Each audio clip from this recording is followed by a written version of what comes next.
Welcome to the Rex Andrews Show. Glad to have you. If you are a first-time listener, welcome to the program. Glad you found us. And I'll tell you this, I'm not bashful. I will beg. I've got a nice shirt on today, so I'm a well-dressed beggar, and I will beg for those 5-star ratings. So if you think we're doing a good job, please rate us high wherever you're getting your podcasts. Okay, before we get started today with our great guest and our new discovery, our new story, let's get some of the house cleaning stuff out of the way. Thank you for tuning in and listening to all of our regular listeners. Because of you and our great guests, like the one we have today, the show has rocketed into the top 10 fastest growing podcasts out there. I'll have to check the stats. I think we're actually getting close to the top 5%, but it's because of you listening and our great guests. So thank you very much. If you do not like the podcast platform you're listening on, that's okay. We have 23 of them to choose from. We are syndicated around the world on all the podcast major distribution points and even the little ones. We have listeners in 32 countries, 6 continents. And if somehow we could figure out how to market to the penguins, they'd be listening too. So today, I also want you to remind you to stop by the website for the podcast, rexallenshow.com. We have out there the biographies and links and information about all of our guests. And that's important because we're going to get involved in conversations, as we always do, and you don't always have a chance to follow everything. So you always have an opportunity to go check out their stuff. We have an amazing set of guests that we've had, and we have recently scrolled past 100 episodes in the first quarter of the year. So we're pretty excited about what's going on with the show. So thank you very much. All right. So today I wear this out, but so what? It's my show. I'll do what I want. I always say that there are too many interests for just one lifetime. And for me, around the corner is another discovery every day. So maybe I'm a little ADD. I'm not sure. Heck, I don't even know if they use that term anymore. But let me tell you about our guest that's coming on here today. I went out and purposely looked to book her today because of one of the things that she really does focus on, and that's emotional intelligence. So we're going to have some fun conversations about that. In addition to that, she's an executive coach, an advisor, mentor, helps a lot of people steer their businesses and their personal development. She's a global citizen. I like that. She looks a little bit beyond just her front porch when she's thinking and doing things. This is a funny one, man, because I share this a little bit. She's an amateur stand-up comedian. Gee, if I could talk. So I'm not going to ask her to be funny, but we might press her on that. I'm not too sure. Okay. She claims that she's a proponent of DEI. She says that she's sassy. I don't know if we'll ever be able to detect that today. And she's one of those just Puerto Rican women, one of those Latin Puerto Rican women that just has that attitude. So I'd like to welcome to the show today, Diana Lowe. Diana, gee, I can't even talk today. I stumbled through some of that. How are you? I'm good. Is it because I'm making you nervous? It's all that sass. I'm all flavor. No. I can handle sass. You want to talk trash, you just bring it. Okay. So I'll just tell people right away, I'm an ex-football player, and, don't let your alligator mouth get you in a situation that your chicken arms can't back you up. So, just if you want to dish it out, be ready to get it back. You might be funnier than me today. Who knows about that? Okay, so Diane, before we get into all the meaty, cool stuff, what I really want to talk a lot about today, hopefully you do too, is I wanted to go back in history and time, because that's what the show is all about, is people's stories, interesting people, interesting stories, and interesting topics. And to get there, I like to go back and see how people's lives are influenced. And so we're going to go back in time. And I'm going to do a whole series of questions, and I promise you don't have to lay down to answer these. This is not a therapy session. But I want to know some things that contributed to who you are today. So we always like to start out, where were you born? Okay. Did you have siblings? Did you have siblings that survived all your harassment? What did your parents do for a living? What were your interests growing up? Did you play sports, or were you a reader? Were you a shoplifter? I mean, a bicycle gang member or something like that. Whatever you were doing with your spare time as a kid. Then hopscotch through some of your family culture, so we understand how that impacted, because I've had a lot of people that have been very, very successful. And of course, I interview all successful people. That's kind of the whole point. Haven't looked for anybody who was less than that. But sometimes that success has been a result because they were driven to be the opposite of parents. And sometimes it was influenced by parents and stuff. So we'll talk about that. Then we'll hopscotch around a little bit into your work, and then how'd you end up doing the things that you're doing today? So don't worry now, okay? I threw a lot out there, Diana. So if you get lost, don't forget, I will bring you back and poke you in the eye and get you back on the questions here. Okay? So, well, good thing we're on Zoom. Yeah, that's some right. protection from the eye poke. That's right. Well, but yeah, I'm happy to answer it. Okay, like Mike Tyson. I love this quote, and I use it all the time because I think it's funny. I mean, why anybody quotes Mike Tyson is maybe a little arbitrary, but Mike Tyson was quoted as saying, "Everybody has a plan until you get punched in the mouth," and so that's how. So, Diane, take us back. Where did this all begin? Where were you born? And tell us a little bit about your upbringing and your family and all that kind of stuff. Sure. So I grew up on the East Coast. So I'm originally from Pittsburgh, Pennsylvania. Okay. Whoop, whoop, representing 412. And I grew up in Squirrel Hill. Unfortunately, the place that had recent media coverage about the shootings, which was really sad to me. But I grew up there in the 80s and the 90s. And I was like the lone Puerto Rican, well, me and my sisters, because I have two older sisters, but I was like the lone Puerto Rican child amongst a sea of non-Puerto Rican people, not Latin people. I grew up in a Jewish neighborhood. Okay. And growing up, there didn't seem to me to be too much diversity, like where we grew up. So we did have some Hispanic friends sprinkled throughout the city, but I think today it's probably changed a bit. And so like I said, I have two older sisters, and growing up, I had a great childhood. Some people look back and they're like, oh, my childhood's terrible. I feel sad, in that sense, but I had a great childhood. I love my parents. My mom was a school teacher. She worked with some of the most at-risk populations in school. Okay. And my dad was, funnily enough, a tax collector, and I know nothing about taxes. So go figure. Wow. I did not learn anything from. Well, wait a minute. Okay, so Diana, isn't a tax collector, isn't that just a form of a cop? I mean, isn't that what they basically are?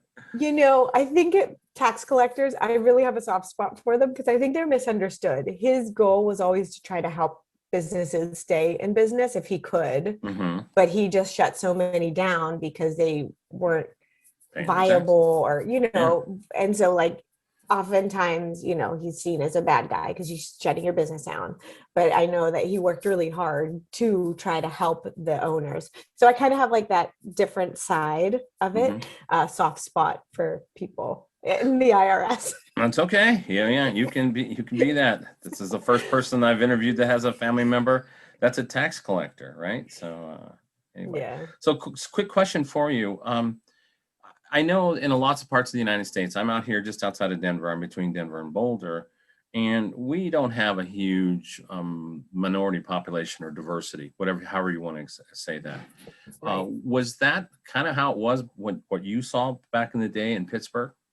Yeah. And actually, that's interesting that you say that, because that's one of the reasons I left Pittsburgh. Because remember, I told you, like, I see myself as a global citizen. Yeah. I really felt like in the 90s, like when I was deciding as I was becoming an adult, I was just like, I really don't want to stay in the city, because I felt like even if a African-American person and a white person were to date, it would still be taboo.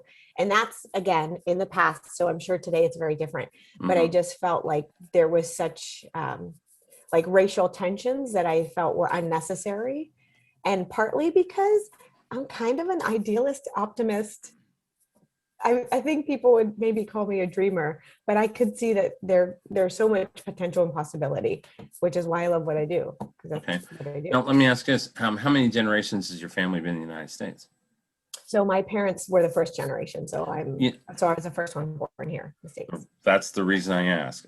I can't tell you out of the 100 or so people that I've interviewed, there is a very common thread of these very successful people where they are first generation Americans. Their parents were immigrants to the United States. And so I find it refreshing. I think it's great. I think it's interesting.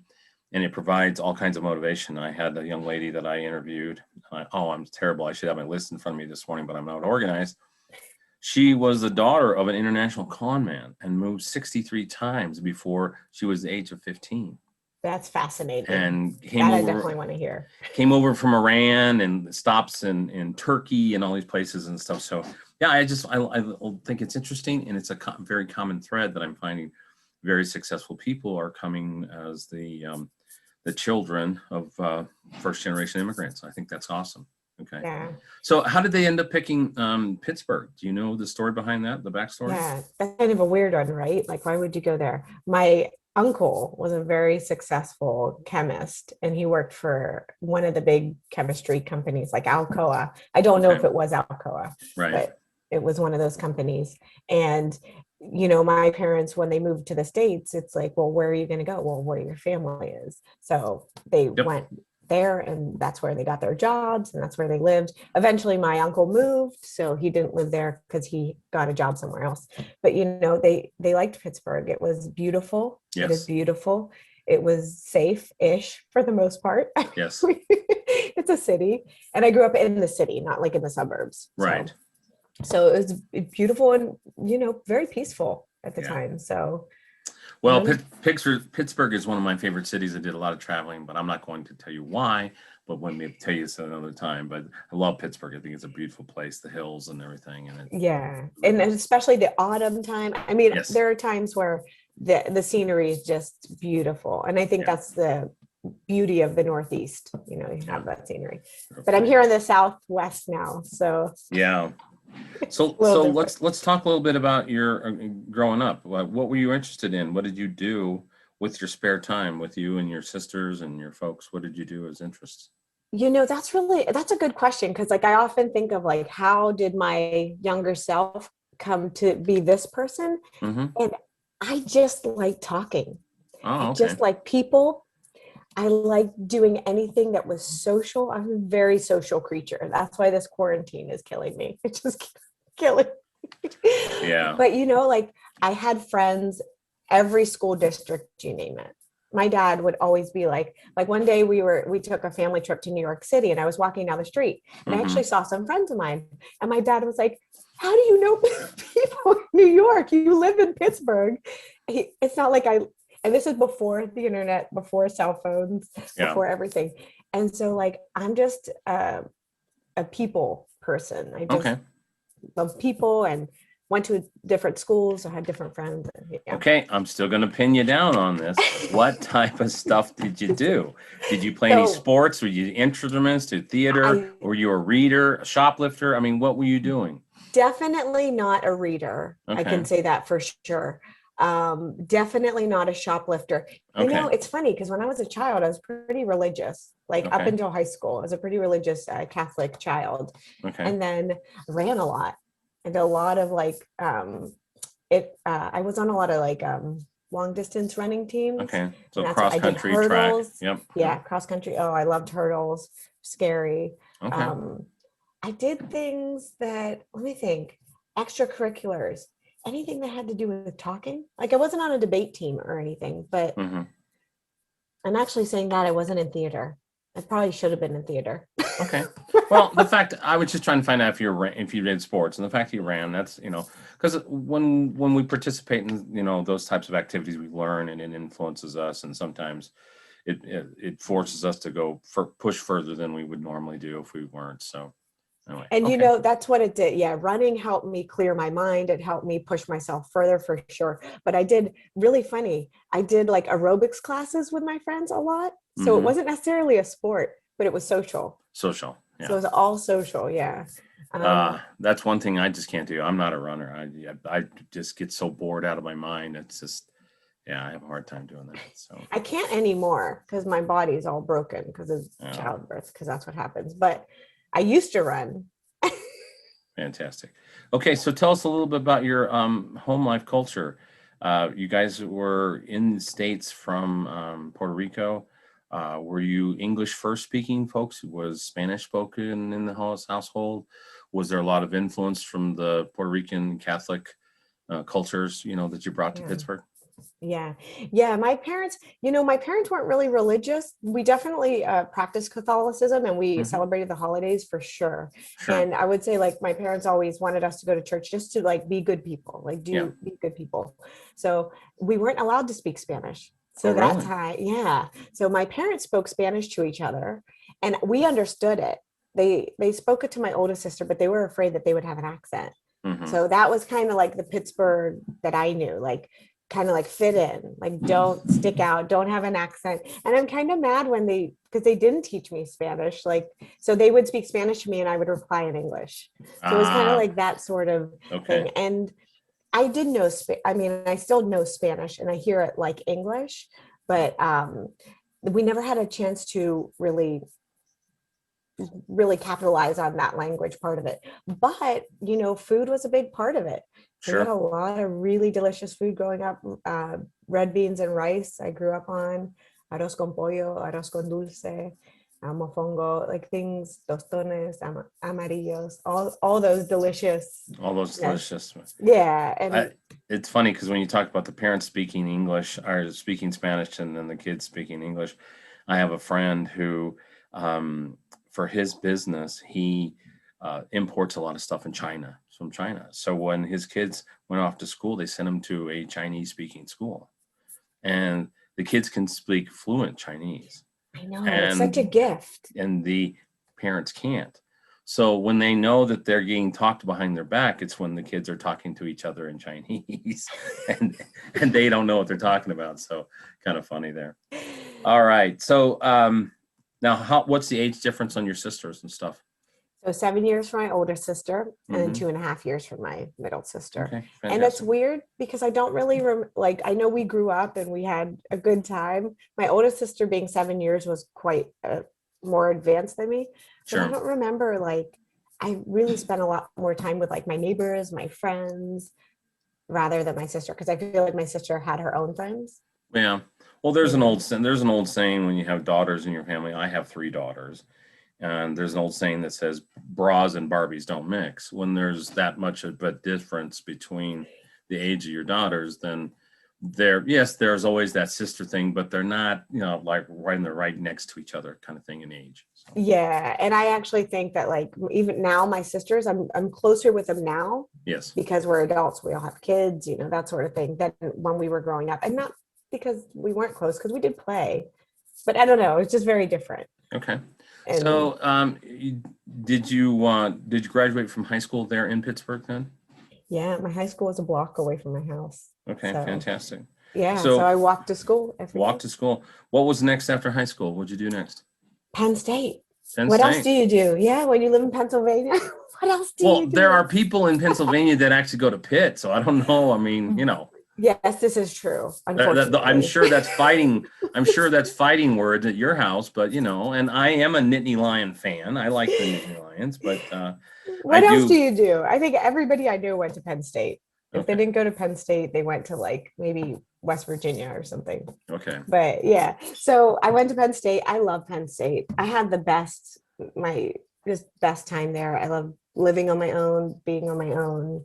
Just it was a great time. And I Okay. have some of the best friends from it too. Like that we still communicate and talk and yeah, good Fantastic. times. So, what did you study besides being social at Penn State? Partying besides partying. Yeah. So I studied it's okay, so I'm going to give you the original name and then I'll give you what it's translated to these days. So Okay. I studied operations and information systems management in international business. So that was called OISM and IB, but now it's called supply chain management. Supply chain. Yeah. Okay. And actually the truth is, I mean, I wish I would have known myself better because maybe I would have done like psychology or social anthropology or something that where my interests lie. I just kind of just went like, that looks good, Sure. in the business school, and it was interesting, but did it suit me? I'm not sure. Okay. I Well, originally it went into happens a lot. A lot engineering. of people don't really know their purpose or their real good skills until they're in their late 20s or 30s or sometimes later. but they have to do something to eat. So, it happens a lot. People do that. So did you escape Pennsylvania after school? What was your next hop? Yes. So firstly, I should say I studied engineering because my parents were like, always like, be an engineer. There are always more than enough jobs for engineering. Sure. And I just I wasn't an engineer. Like that first semester was rough. So, Right. so that's why I went to business. That seemed to be more suited, more people oriented. So at Penn State, at the time that I went to school, they made you do at least one internship. And I did an internship in Pennsylvania, in Pittsburgh, with Mellon Financial at the time. Yep. And I was like, there was just something in me that was like, I don't want to live the life that everybody lives. I don't want to just get a job after school and go to corporate America. Sure. So I decided that I wanted to live abroad. I said I'm a global citizen. So like, why should I live here? I want to live and experience the world. Right. So while I was doing my internship, I actually found out that there was an office in London. And I talked to my boss. I was like, I have to get there. I have to do it no matter what. Like I have to figure it out. And I knew that they liked me. I knew that they thought I did a good job. And I asked my boss, do you think you could sponsor me to go over there and work there instead of here? And he said, well, we don't really sponsor interns to do that. But if you go over there, I can guarantee you a job. Sure. And we find a way.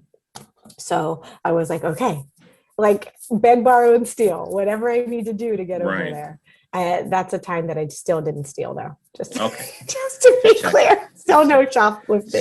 So the police and the bobbies weren't running through Hyde Park chasing you anywhere. No, they weren't. No. Or running through the crowds in Piccadilly trying to find you, pick you out of the crowds. So how long were you over in London then?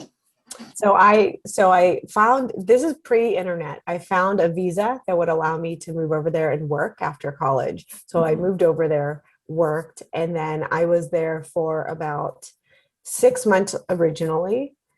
3 weeks in, I met a very lovely boy who then we started like getting pretty serious pretty quickly. And then I rolled my visa over to Dublin and I worked in finance in Dublin in Ireland. Okay. So after that, we kind of decided like, oh, we're pretty serious at this point. Because that's what you do when you're, I don't know, it's 22, right. 22 and in love. Right. So then we decided to get engaged and we did a round the world trip together. Nice. Yeah. Now, does this young man still in your life? Is this your husband or? He is my husband. He's my baby's daddy. Oh, that's good. Yeah. Okay. So we lived in the UK for 8 years. We traveled around the world and got married at the end of it and then moved to the UK, lived there for 8 years. And then we came back here. Probably we've lived here maybe like 7 years. So it's almost the same amount of time. Okay. So what got you into studying the emotional intelligence? Because that's the stuff I really kind of want to talk about a little bit today, if you don't mind. What took you down that path? So have you ever had a terrible boss? Oh, who hasn't, right? I mean, like a really terrible boss where you're crying, like, or you're angry, or you can't eat, or you gain weight. I don't cry and I don't do that kind of stuff, but I would certainly maybe drink more than you should. Talk smack behind his back and tell everybody what an idiot was. Sure. Yeah, absolutely. Yeah. So I think everybody has that. And when I was working in finance, I had quite a few of those. Mm-hmm. And I just felt like I wanted to fix that. Okay. Like that was, but being in finance, I was like, I don't know how to fix it. And I couldn't I knew there was an inkling there, but I couldn't see it. Mm-hmm. So then as I started professionally developing myself and doing extracurriculars, which was Toastmasters, for example, or improv or things like that, I started to win competitions and speaking and that sort of thing. Nice. So I was like, maybe this is more fitted for me. Maybe this is my path. Okay. And this was it was not clear cut. It was a painful, should I be doing this? This makes more money. Mm-hmm. This doesn't make enough money. But I ended up starting my own business while I was in London, which was really helping people in tech, funnily enough, which is what I kind of do now, but helping them with networking and public speaking and presentations and that sort of thing. Okay. So that's kind of what led me on this path, because I had such a series of really just traumatizing boss situations. And I wanted to always be the solution Okay. instead of inside the problem and making it worse for crying or whatever. Right. And so that's really kind of how I've been, I don't want to say piecemealing because that's not fair, but just finding little clues to the puzzle and putting the puzzle together. So I think about in 2017, I heard about emotional intelligence and I got a certification. And I was like, all the Rubik's cubes, if you can Yep. imagine, like the whole thing like fit. When I heard about it, I was like, that's where I'm supposed to be. Okay. That's it. Fantastic. So Yeah. you work with people on that today. Mhm. How do you, what type of services do you deliver? I mean, when someone wants to be coached or mentored on emotional intelligence, what do you do? Okay. So there are two kind of people that really typically come to me. The first person is a bit more woke. So they see that something's not working in their organization and Mm-hmm. they're like, I don't know how to fix it, but I think it has to do with like me. And Okay. that's very rare. And Right. it's very woke that you can see that you actually are a part of the problem. Okay. 80, I would say like 90% of the people who come to me say, I either have a team that's not doing well and I don't know how to fix them, Mm-hmm. or I have an HR person coming to me saying, we have this brilliant technical person, but he's really bad with people. Mm-hmm. People are leaving, or he, like, let's say, for example, he's throwing stuff in meetings. He can't control himself emotionally. He's talking smack, Yeah. like these sort of things that we see that break down communication, erode trust. And so typically the latter will come to me when they're like, this person isn't functioning in this role. So how can Okay. we help them? Okay. Yeah. So, do you do this one-on-one? Do you do it in webinars, groups? I mean, how do you do your coaching today? Yeah. So right now I mostly do one-on-one and with groups on via Zoom. So I Okay. don't like do it to the public where there's like a webinar or something like that. Okay. But it's really like somebody who's identified that, hey, we really need this person. We like them, but we just need them to either regulate their emotions better, be more resilient, be less like more productive really in that. Okay. So when we do one-on-one coaching, really the key is feedback. Sure. If a lot of people, there's something to be said, Rex, that when people have like, you could tell them for years, oh, you're this, you're this, you're this. And Right. they hear it, but when they see it like in a report and it has numbers next to it and it's like Sure. official, that they're like, oh, I get So, it. so do you get when you work with people, is there sort of a like a baseline test for emotional intelligence? I mean, do you kind of score people to say, well, you're a blithering idiot or you're stone-faced Charlie? I mean, how do you determine where to put the right amount of effort in to make the changes? That's a really good question. So I used a couple of different instruments depending on like the situation, but really what it comes down to is the first thing that they'll do is they'll take a self assessment. So Okay. they get to assess like how well am I doing at these behaviors. So the main assessment I use, it looks at 6 core competencies, Okay. and within those 6 competencies there are 7 behaviors. So they'll Okay. look at them and they'll say like, how important is this behavior in this environment, and then how am I demonstrating it. Okay. And then you ask the people around them, and that's where you see the gaps, because if I think I'm great at everything, then I don't need to fix myself. Yeah, no kidding. Right. So do you have to have, I mean, when you work on having the skills of emotional intelligence, is it mostly just a state of mindfulness Yeah, that's a or, good or question. self-awareness? Because, one of the things, and we talked about this a little bit before coming on air, is the fact that you just see so many people that are living their lives on their emotions on their sleeves and gets them in trouble. So what is it? Is it self-awareness? Is it mindfulness? What? Yeah. So I know what you mean. So because like emotional intelligence is like very like vague. Like I Right. know what emotions are, I know what intelligence are. And one element of the assessment is the familiarity of the person. So how familiar with like are you with each other? So like let's say for example, if you did an assessment on me, you don't see me every day and every point. So you can't really be, whatever your answers are, they may not be as reliable as, let's say, your wife or your husband, where they see you every day and they're like seeing all sides of you. So that's an element of emotional awareness. The other thing is consistency.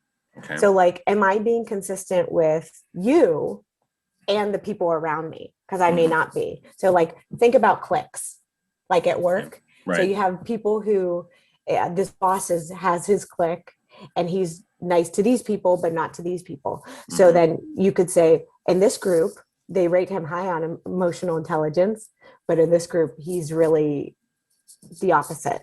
So that's where like that consistency and familiarity come in. And that's an important part of the assessment. There are assessments that just show you where you're lacking, but that's just based on your own judgment. And really, emotional intelligence is like, it's a collection of different points of views. Right. So I can think I'm great, but if I'm treating somebody in a way that is harmful to them or not valuing them, then it doesn't matter if I think I'm great, because that doesn't keep them at the company or keep them, So I don't know if I answered your question. No, you did. So when you're working with somebody, is it a lot of having to help people slow down and do a lot of validation and empathize? Because like I've been through like couples therapy where you learn to communicate better by doing empathetic listening and validating and stuff, because it's rarely the I left my shoes by the door is the issue. It's the fact that you disrespected me, and that makes me by leaving your shoes there, I feel disrespected. So that's the core emotion. Okay, so that's there. So when you're working with people on helping identify and modify, but to recognize and then work within boundaries of emotional intelligence, is it a lot around validation of communications? It is a lot about communication, and it is a lot about self-awareness. And it is, like, to your previous question, it is a lot about others' awareness. And I think so. I kind of see it as concentric circles. You have to start with yourself and your own awareness, because if you don't know, for example, how your anger comes off, because you don't know what your anger is, because you've never put the word anger to this. Right. You just feel agitated, but you've never put words to it. So like, a lot of as adults, we go through the day, a lot of things happen that make us happy, sad, bitter, we have resentment, around things, all sorts of feelings. And in any moment, you can have like all sorts of different feelings about certain events that are happening. But when you don't put a name to it, it creates this not knowing. So to answer kind of part of your other question is that you have to really have that self-awareness of, what am I feeling? Like, what's happening in me right now? Because when you know that, then you're able to say like, okay, clearly I had a fight with my wife earlier today. That's left me feeling really sad. So the next situation you go into, if you've identified that because of that made you feel sad, you're going to say, okay, for right now, I'm going to figure out how to work that through, but I need to work on this project. So now you're aware that like this sadness is kind of sitting in the background, but you don't take it out on somebody, or you don't burst into tears because you look at John who walked in, who looks agitated already. So a big part of emotional intelligence is not projecting your own feelings onto other people, but being able to observe that other people are in different states, and how do you need to communicate, like you were saying, or behave so that you can get the best out of them. And that's hard. Yeah. I mean, like, you think about kids. Number one place where you can learn emotional intelligence, how to deal with your kids. Yeah. When they're constantly crying and you're like, just shut up. Like, like you're just like, I'm tired of it. But then really the emotionally intelligent behavior is to say, I'm feeling depleted because I didn't eat enough lunch. And I don't know if I have the emotional bandwidth to be here with you right now. Right. And it sounds like touchy-feely, but really it's just kind of walking yourself through, what am I feeling? And what does this situation need to create value? Right. So for those that might be listening along, where's a good place for them to get more information? Your website or social media? Yeah, and I do post a lot about this on LinkedIn. So on Okay. LinkedIn, I'm Diana Lowe, and you Okay. can search for that. My website is www.dianalowe, Diana, like the princess or Wonder Woman, Hmm. lowe.com. Okay. And yeah, I mostly on LinkedIn, I post a lot about emotionally intelligent behaviors in productive states versus unproductive states. I think looking back at my corp, because I've spent 30 plus years in high tech, probably 2/3 of that in large organizations. And emotional intelligence comes into play so much when you're on teams or meetings or management, because Leadership. in leadership, just because you have to sort through the emotions and get to the facts or the real issues and set the emotions aside, because if you rule off the emotions, you can get yourself in trouble. Well, here's the thing, the science of emotion, quick like snippet, is Hmm. that when an event happens, the first thing it goes in your brain, the first place it goes is to an emotional place. So it Hmm. says, should I fight? Should I flight? Or should I freeze? Right. Yep. So, boss yells at you. You're thinking, oh my gosh, what do I do? Do I fight, flight? Do I get angry? Right. So it goes through an emotional filter first. So for us to say, and I think it's an old paradigm of work, Hmm. to say like, oh, leave your emotions at home. That's dumb. That's just Right. dumb. You Yeah, because can't. you humans, we can't shut those down 100%. You just can't. No, it's like leave your arms at home. Well, I can't leave my arms at home because they come Right. with me. That's right. So then once you have that emotional response, then it goes to like, okay, let's figure out logically, what does this story mean? Right. And then your behaviors and actions, thoughts are based on that. Yeah. So it goes to an emotional place first. So if we can't own our own emotional regulation, it's going to be hard to make tough decisions or carry that with us. Yeah, I look back over my career, and actually the worst boss I ever had, because we talked about that. Have you ever had a bad boss? Well, of course everybody has had one. My experience with that got me fired because I wasn't emotionally intelligent enough. This guy that I worked for, I won't name him, Bill Lukow, but he was a horrible, horrible manager. And I worked for the guy, and it was very obvious. Everybody in the company around him basically recognized that he was kind of promoted beyond his skills. Okay, so the Peter principle type thing. And rather than just deal with that and sort of play chess with it, I let my emotions get wrapped up and around it. And I was a top salesperson for the company at the time I worked for this. I didn't realize how his role was positioned with the founder of the company, because he was basically the right hand man for the founder of the company. And so, because I wasn't emotionally mature enough to handle the situation, put things That's what in, it is. I mean, I got walked in and fired one day, and I was the top producer, and I'm like, you're going to fire me? And it was because I was hard to deal with, because I was letting my emotions get in front of me, because I just couldn't get beyond the fact that this guy was a nincompoop. I mean, he was absolutely, he was completely in over his head. But I lost a great paying 6-figure income job over the fact that I let my emotions get ahead of me. And you're not alone. I think that's a very normal thing. So you said the right word, maturity. Like it's a state of mature or immature, because you Hmm. can learn this, Yes, you and with can. feedback you can fix this sort of thing. So that's why when you're working, like let's say for example somebody's listening and their boss is very difficult, an emotionally intelligent employee would say, instead of saying like you're making my life hell, you would really look at that person and say like, okay, um, how does this person communicate? How do Right. they want information? What Yeah. is their job actually to do? And how can I help them do their job? Now, Right. this is not brown nosing, because No, you're not sucking up for the sake of sucking up. You're saying no. like, how can I create my position so that I'm being the best I can be dealing with this behavior? And you find out most of those people in top positions, they're under so much stress and they don't feel like anybody's helping them. Yeah. And I'm not saying like everybody's this way, but when they feel out of their depth, that's why coaching is so important, because then they have a safe place to talk about, hey, I feel out of my depth. I don't know what I'm doing right now. Yeah. I need to talk to somebody about this.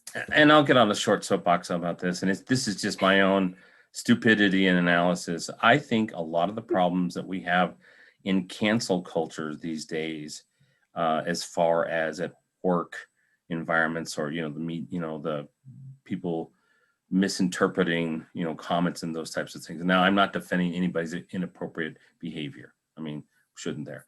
But if we are emotionally intelligent and we are dealing with what could be considered precarious situations with members of the opposite sex, you can drill right through that and get to clarity on that and prevent it to being a disaster if you're just emotionally intelligent enough to say, okay, I'm interpreting this. Our communications are X, Y, and Z. I'm interpreting it this way. How are you interpreting that? Because I want to make sure that we're on the same page here. And I think that would get rid of all kinds of issues. Now, when feedback, that's feedback. Yeah. And it's listening to the feedback. Right. So if somebody says, when you say this makes me feel uneasy. And if you go, well, that's your tough shit, then feel uneasy. That's the lack of listening, because you're saying like, oh, well, then maybe I won't say that. That's a better answer. Yeah. Well, I think a lot of people just get things out of hand. They don't communicate. They don't take the time to communicate.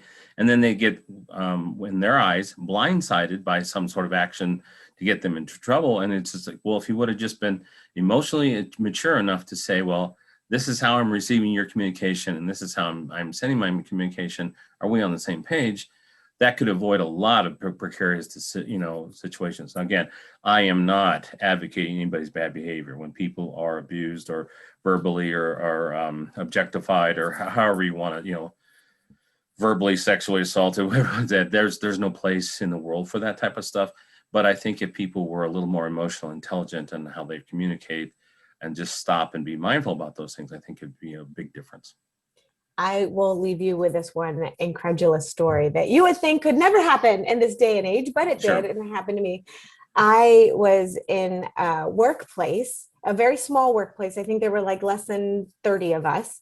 And I was sitting in the wrong chair during a meeting that was an impromptu called. And I don't know if it was that meeting or the next meeting, the director of sales presented to me used pair of underwear from the top salesman in a frame for being the most annoying person to him. Oh my goodness. You were like, how is that possible? So as you can imagine, I pretty much quit because I was like, this is ridiculous. Now, this was in another country. So in the States, maybe there would have been legal action taken. I did talk to a lawyer in that country and they were like, there's no point in you doing it. Yeah. So, there are certain things that you can be misinterpreted and certain things that are clear-cut violations. Yeah. But I think the key is, number one, it takes courage. It takes courage to communicate and ask certain questions. And especially if you're worried about like your job. One thing I do a lot with clients one-on-one is I help them navigate politics, like internal politics, authentically and using their emotional intelligence. Yeah. So that they're not like they're playing the game, but kind of on their own terms, and that seems to be something that's really useful to many people who feel like I want to be authentic and I don't really want to play these games, but a organizational culture is a reward system, right? Yep. So to get to the next level, there are certain behaviors that you need to show and that sort of thing. So, yeah. So now I'm going to pivot for a little bit. Tell me about the stand-up comedian, the amateur stand-up comedian in you. So I like to do things that scare me. Apparently that is stand-up comedy because it does. Because like every time I've done it, I don't breathe for like the week before. Oh, wow. And as you know, I said it before, I think you might have even said it. I have 2 little girls. I have a lot of material. A lot of material. My little girls are smart as just really smart. And instead of like feeling bad about it or feeling sad about it, I feel like I might go in the mom comedy stand-up. I don't do that like now. That's not really what I do. I tell a lot of stories, like funny stories. Funny stories. Yeah, I'm not like a one-line zinger sort of person. Right. I don't really write jokes. Right before one of my sets, my husband said to me, well, tell me about some of your jokes. And I was like, well, I don't really have jokes. And he's like, how can you not have jokes? You're just a good storyteller. And he said, well, what are you talking about? And one of them, I was like, well, the Kyoto Protocol. He was like, that's not funny. And people are not going to think that's funny. And I was like, I know, but it was a good story. And it was funny and people did laugh. So, I think stand-up comedy is born from the type of what you find humorous. So like everybody is different. And I don't want to stand up there. I'm not like Andrew Dice Clay where I got to be up there swearing my head off or anything. Yeah. But I have a lot of funny things that happen with my girls. Are you going to active like open mic nights, or what are you doing? Are you just do it here and there, or not anymore because of COVID? So okay, that's right. So in 2019 was the last time I did it because of COVID. Yeah. And I'm kind of waiting for that to be done with, because you want to get back on stage, huh? I do. My goal was to do it in 2020, COVID, so couldn't do that. So 2021, I'm kind of seeing and waiting, and I will do another one eventually. And then, it's a series of being scared shitless. And then yeah, that's for sure. I did some of that as a young man. I've been thinking about going back some more.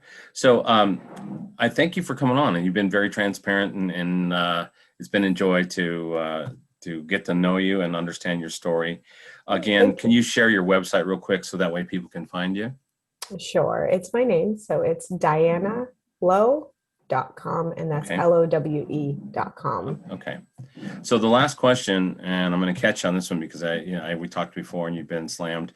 So I asked this of all my guests. We have this concept in the modern world called a bucket list. And in fact, I've met the bucket list. I've interviewed him. He's the bucket list guy. His name is Trav Bell. He's down in Australia, but we all have, I think it's episode like 57 anyway, but look for Trav Bell.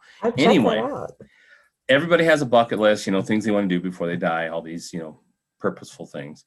But in the universe, there's always an opposite of everything, right? So there's an opposite list that rhymes with bucket, starts with an F, and I'm not going to say that, okay?